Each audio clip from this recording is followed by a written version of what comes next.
What's up? This is Andy Francess, and today we're going to go through the No House Advantage 100K Pick'em contest. We're going to look at some of the best props to add to our lineups. Now, Thursday night, I kind of looked like the Rams out there. I didn't play in the preseason. I looked a little rusty. I made some mental errors. I didn't look Cam Akers bad, but still, a lot of sloppy mistakes on my end. But I couldn't risk injury in the preseason, and it showed. But we're going to look to clean up some of those mistakes. I know Stafford and Allen Robinson did me a little dirty. Some of the picks were correct.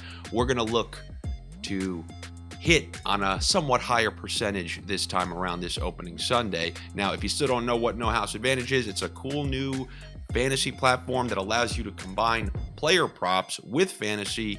This weekend, we got the top place is $50,000 in the 100K Pick'em contest. And if you click the link down below, No House will actually match your first deposit up to $25. So you give $25, you get $25, and then we take it to this Sunday's 100K contest. Now, the first guy I'm looking to start us on the right path is one of my favorite players on the year, one of the most undervalued guys there are out there, Elijah Mitchell. This guy just straight up, when he's healthy, gets over 20 carries a game. You're telling me that the main running back of a Kyle Shanahan offense who doesn't have to split work is going to get over 20 carries? Then I think he's going to be able to get over 70 and a half yards. I know that's a relatively high total, but you're talking about Lance's first start. We know that, rumor has it they're not trusting him to wing it around. So if they're not doing that, you're getting a ton of runs, and I think you're going over 70 and a half yards. I believe the Niners are favored by a touchdown in this game. And what happens when you're up a touchdown? You run the ball. We're going to see a ton of Eli Mitchell running, and I love him at over 70 and a half.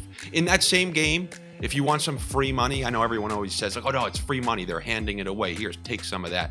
But George Kittle, if he ends up gutting it out and is active, you got to take the under 50 and a half receiving yards. You just have to double check before that game and see if he's active and whatnot. But if he's active, you destroy that 50 and a half receiving yards button. The same way I wouldn't mind if you hammered and destroyed the like button. So those two guys from that game. Then I'm looking at A.J. Brown. We all know he's a great receiver. We know he's a physical freak when he stays on the field. But don't forget, this is a run-first offense. And we've never seen him play with Jalen Hurts, and they don't throw enough for my liking to hit 5 catches, which is why I'm taking the under 4.5 catches. Maybe he gets 4. Maybe he takes one the distance. He takes a slant to the house. Who knows? As long as it's under 4.5, I'll take it, and I think that's what's going to happen. We know Hurts already kind of has a connection with Devontae Smith and Dallas Goedert. Even if A.J. Brown has a decent game, I think he will stay under 4.5 catches. Then after that, I'm going to go down there to Miami. I'll start singing the Will Smith song, but I don't want to because it's pretty embarrassing. My voice is so awful. If I start singing in the shower, I'll hear like a ghost tell me to shut my mouth. So I would never do that to you. But one thing I will do to you is tell you about Damien Harris, over 55 and a half rushing yards. The one beautiful thing I love about Bill Belichick, there are tons. He's one of the last great miserable guys left in the league. And anytime you're having, how misery loves company? If you're having an awful Saturday, the only thing that will put a smile on your face is watching someone having an even worse Saturday. That's why I love Bill. He'll never abandon the run. When he made that Rams Patriots Super Bowl, the most boring thing ever, all the TikTok generation turned it off. A miserable old man living deep inside of me smiled.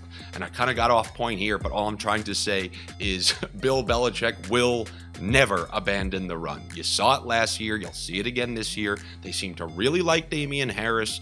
And in a game that only has a 3-point spread that's supposed to be relatively close, you can imagine Damien Harris going over 55 and a half rushing yards.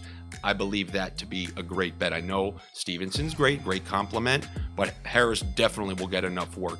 They run so much because it still feels like they're babying Mac Jones a little bit. So that could mean Harris can get 20 carries, Stevenson can get another 10. That's just kind of how they run the roost over there. Is it rule the roost, run the roost? You ever half remember a saying? It's something the root. What is a roost? I don't know, but Matt Ryan will be throwing over 1.5 touchdowns down in Houston. That will be my next pick.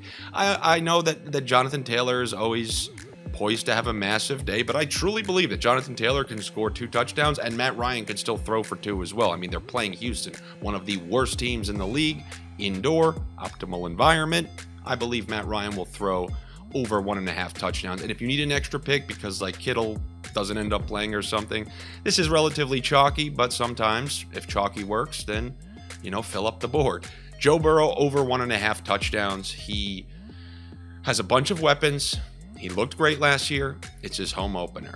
That's kind of really all you need to know. And those are the picks that I have for you for this Sunday's 100K contest. Thank you guys for coming back. This is week 1.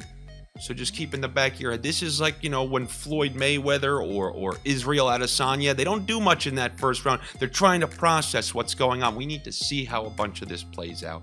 But I still like these picks. We'll see how they go.